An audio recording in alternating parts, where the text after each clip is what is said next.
नमस्कार मित्रांनो, मी बरेच दिवसाने एक राजकीय व्हिडिओ घेऊन आलो आहे आणि हा व्हिडिओ आहे की काही दिवसापूर्वी पुन्हा लोकसभा मतदारसंघातील बीजेपीचे उमेदवार मुरलीधर मोहोळ यांच्या प्रचारासाठी या देशाचे प्रधानमंत्री नरेंद्र मोदी साहेब त्या ठिकाणी आले होते आणि या प्रचार सभेत त्यांनी जे काही भाषण केले त्या भाषणामध्ये त्याने अनेक मुद्दे घेतले। हे जे मुद्दे घेतले त्यातील काही महत्त्वाचे 2-3 मुद्दे मी या ठिकाणी त्या मुद्द्यांवर बोलणार आहे, कारण त्यांनी जे मुद्दे त्या भाषणात मांडले ते इतके खोटे होते। देशाचे प्रधानमंत्री किती प्रमाणात खोटे बोलतात याचं एक ताजं उदाहरण म्हणून पुण्याचं भाषण आपण ऐकू शकता। तर ते आपल्या भाषणामध्ये त्यांनी जे काही मुद्दे घेतले त्यातील त्यांनी पहिला मुद्दा आमचे सरकारने 10 वर्षात काय केलं हे काय म्हणतात हे आपण त्यांच्या शब्दात ऐकूया। 10 वर्षों में हमने मूलभूत आवश्यकताओं को पूरा तो किया ही और साथ ही हर वर्ग की आकांक्षाओं को पूरा करने में जी जान से जुटे रहे। ऐकलात, ते असं म्हणताय की आम्ही ह्या 10 वर्षात सर्वसामान्य लोकांचे मूलभूत आवश्यकता असलेले प्रश्न आम्ही सोडवले आणि त्यांच्या आकांक्षा पुऱ्या करण्यासाठी आम्ही जीव तोडून काम केलं, असं ते आपल्या मुद्द्यात म्हणतात। किती खोटं आहे सांगा। तर मित्रांनो, मी सध्या माझ्या गावी आलेला आहे कोकणामध्ये।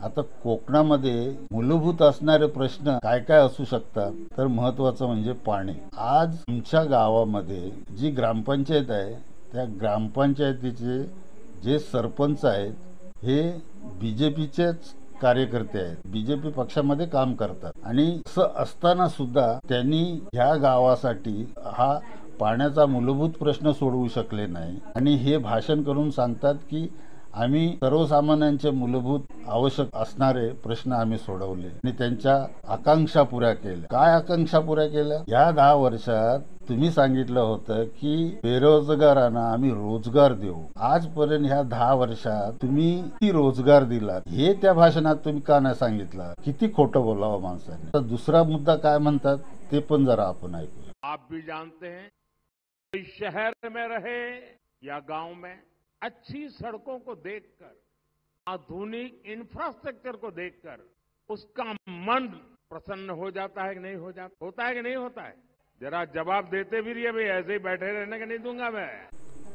ते काय म्हणतायत की आपल्याला सर्वांना माहित आहे, आपण शहरात जा किंवा कुठच्याही गावात जा, तिथले रस्ते बघून आपलं मन प्रसन्न होतं। आम्ही इन्फ्रास्ट्रक्चर इतकं चांगलं केलेलं आहे की आज ते रस्ते पाहून आपलं सर्वांचं मन प्रसन्न होतं। मोदी साहेब, इतकं खोटं बोलू नका। तुम्ही म्हणताय की शहरात जाऊन बघा किंवा गावात जाऊन बघा। माझ्या गावात आमच्या जे मागासवर्गीय वाड्यातून जो रस्ता जातो तो रस्ता प्रशासन आणि ग्रामपंचायत आज 30 ते 40 वर्ष झाली, आजपर्यंत तो रस्ता होत नाही। आम्ही प्रशासनाच्या मागे लागलो, सरकारला पत्र लिहिली, तुमच्या सरकारला पत्र आम्ही लिहिली, आजपर्यंत ही रस्त्याची मूलभूत सुविधा आम्हाला मिळालेली नाही आणि आमचा रस्ता झालेला नाही। तो जरा मी या स्क्रीनवर दाखवतो, तो तुम्ही बघा आणि मग लोकांना सांगा ऐसी सडक देख के हमारा मन प्रसन्न होता है। हे पहा खरे वास्तव।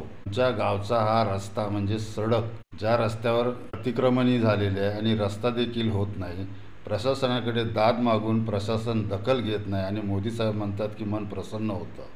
किती खोटं बोलण्याची पण एक सीमा असते। आणि असं पण तुम्ही म्हणताय इथल्या सभेला जमलेल्या लोकांना सांगतात हे असे चांगले रस्ते बघून आपलं मन प्रसन्न होतं की नाही होतं? जवाब दो। कोणी काय बोलत नाही त्याच्यावर ते परत त्यांना म्हणतात जवाब दो, चुप मत बैठो, मैं चुप बैठने नहीं दूंगा। म्हणजे लोकांना जबरदस्तीने तुम्ही बोलायला लावताय का की हा बाबा यांनी चांगले रस्ते केले। काही शहरांमध्ये काही महामार्ग केले, पण जिथे जिथे जे चांगले रस्ते चांगले महामार्ग केले तिथे त्या रस्त्यावर किती चांगल्या सुविधा पण तुम्ही पुरवला। आज समृद्धी महामार्गावर किती अपघात होत आहेत, किती माणसं मरत आहेत। चांगले रस्ते देताना तुम्ही सर्वसामान्य लोकांचा किंवा त्याच्यावरून वाहनं चालवणाऱ्या लोकांचा तुम्ही विचार केलात काय? कुणाचाही काय विचार केलेला नाही। तिथे फक्त तुम्ही त्या रस्त्याला कॉन्ट्रॅक्ट घेणाऱ्या कॉन्ट्रॅक्टदाराचा फायदा बघितलेला आहे। आपल्या पार्टीचं नाव होण्यासाठी तुम्ही ते रस्ते बांधलेले आहेत आता त्याच्यानंतर आणखी काय मुद्दा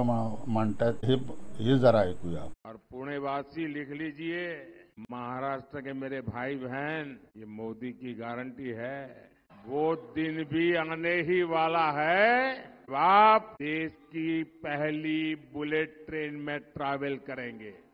ते म्हणतात महाराष्ट्रातील जनतेने हे लिहून ठेवा की भारतातली पहिली बुलेट ट्रेन आम्ही सुरू करतोय मुंबई ते अहमदाबाद. आपण जी अहमदाबाद ते मुंबई बुलेट ट्रेन सुरू करताय ही या भाषणाला उपस्थित असलेल्या जनतेला फायदा त्यांचा होणार आहे, सर्वसामान्य जनतेला त्याचा फायदा होणार आहे. त्या बुलेट ट्रेनचा फायदा कुणाला होणार आहे? गुजरात मधल्या व्यापाऱ्यांना होणार आहे. गुजरात मधले हिरे व्यापारी किंवा इतर शेअर मार्केट मध्ये काम करणारे व्यापारी ह्यांना त्या ट्रेनचा जास्तीत जास्त फायदा होणार आहे. म्हणजे इथे तुम्ही गुजरातच्या व्यापाऱ्यांचं भलं करण्यासाठी तुम्ही ही ट्रेन चालू करताय. ह्याचा फायदा कुठच्याही सर्वसामान्य माणसाला त्याचा काही फायदा होणार नाही. आणि ही मोदीची गॅरंटी असं पण वरती आधी सांग. भारत सरकारची गॅरंटी नाही सांगत, मोदीचीच गॅरंटी आहे. एकटे मोदी साहेबच हा देश चालवतात. तर त्यांच्या प्रत्येक वक्तव्यातून येतं हे प्रत्येक आता ज्या नागरिकांना कळायला लागलंय. परत ते आपल्या भाषणात असं पण सांग, इस देश में इसकी कोई गॅरंटी नाही लेगा की गॅरंटी मोदी लेगा. कशाला खोटं बोलतायत? खरोखर अशा लोकांची तुम्ही गॅरंटी घ्याल काय? की आपलं भाषण करायचं म्हणून आपलं भाषण करायचं. तर त्याच्यानंतर आणखी ते पुढचा काय मुद्दा मांडतात ते ऐकूया जरा. 2014 से पहले के 10 सालों में आपसे महंगाई और भ्रष्टाचार का डबल टैक्स वसूल किया जा गया. 2014 में सरकार बनाने के बाद हमने महंगाई पर भी नियंत्रण लगाया और भ्रष्टाचार पर भी कार्रवाई की. और आज आप देखिए भ्रष्टाचारियों में खलबली मची है. ते असं म्हणतात 2014 मध्ये आमचं सरकार आल्याच्या नंतर आम्ही महंगाईवर नियंत्रण आणलं. कसं काय नियंत्रण आणलं मला कळत नाही. मित्र, आपण ऐकत जर असाल आपणही जरा विचार करा या गोष्टीचा. कुठच्या महागाईवर यांनी नियंत्रण आणलं? 2014 पूर्वी गॅस सिलेंडर 400 रुपये होतं, ते आज 1100-1200 रुपयावर आलं. पेट्रोल त्यावेळेला 37 की 38 रुपये होतं 2014च्या पूर्वी, ते आता 100 पार केलेलं आहे. आणखी अशा बऱ्याचशा गोष्टी आहेत त्या 2014 नंतरच त्या महाग झालेल्या आहेत. मग महागाईवर नियंत्रण आणलं हे कसं काय तुम्ही म्हणू शकता? आणखी त्याच्यात त्यांनी आणखी परत त्याला आणि काय त्यांनी वाक्य जोडलंय की हमने इस देश के भ्रष्टाचार पर कारवाई की. तुम्ही काय केलं? जेवढे भ्रष्टाचारी जेवढे होते ना आणि ज्यांच्याकडे खूप काही मालमत्ता होती, संपत्ती होती, अशा नेत्यांवर सरकारी यंत्रणा ईडी, सीबीआय, इन्कम टॅक्स ह्यांच्या धाडी टाकून त्यांच्यावर कारवाई करून त्या सगळ्या भ्रष्टाचारींना तुम्ही आपल्या पक्षात घेतलात आणि हा भ्रष्टाचार कमी करून टाकलात, असं तुमचं म्हणणं आहे काय? म्हणजे ही कारवाई झाली का? मोदी साहेब सर्वसामान्य लोक सर्वांना समजलाय या देशाचे पंतप्रधान हे सरळ सरळ खोटं बोलतायत आणि असा खोटा बोलणाऱ्या माणसावर कोणी विश्वास ठेवत नाही. आता मात्र ह्या निवडणुकीमध्ये सर्वसामान्य लोक शहाणे झालेले आहेत. लोकांना कळलेलं आहे की ह्या देशाचं राजकारण कसं चाललंय, देशाचे राजकारणी लोक कसेच वागतायत, कुणाला सर्वसामान्यांची काळजी नाही. त्यामुळे लोकांनी ठरवलेलं आहे की ह्या वेळेला सत्ता परिवर्तन करायचं आणि ते सत्ता परिवर्तन होणार हे निश्चित आहे असं मला तरी वाटतं. मित्रांनो, मी माझी ही या व्हिडिओच्या माध्यमातून जी मोदी साहेबांनी जी वक्तव्य केली या वक्तव्याविषयी मी जी माझी मतं मांडली याविषयी तुम्हाला काय वाटतं हे आपण मला या व्हिडिओच्या कमेंट बॉक्समध्ये नक्की कळवा. माझा व्हिडिओ जर आवडला असेल तर लाईक करा, माझ्या चॅनलला सबस्क्राईब करा. भेटूया अशाच काही पुढील व्हिडिओमध्ये. तोपर्यंत सर्वांना नमस्कार.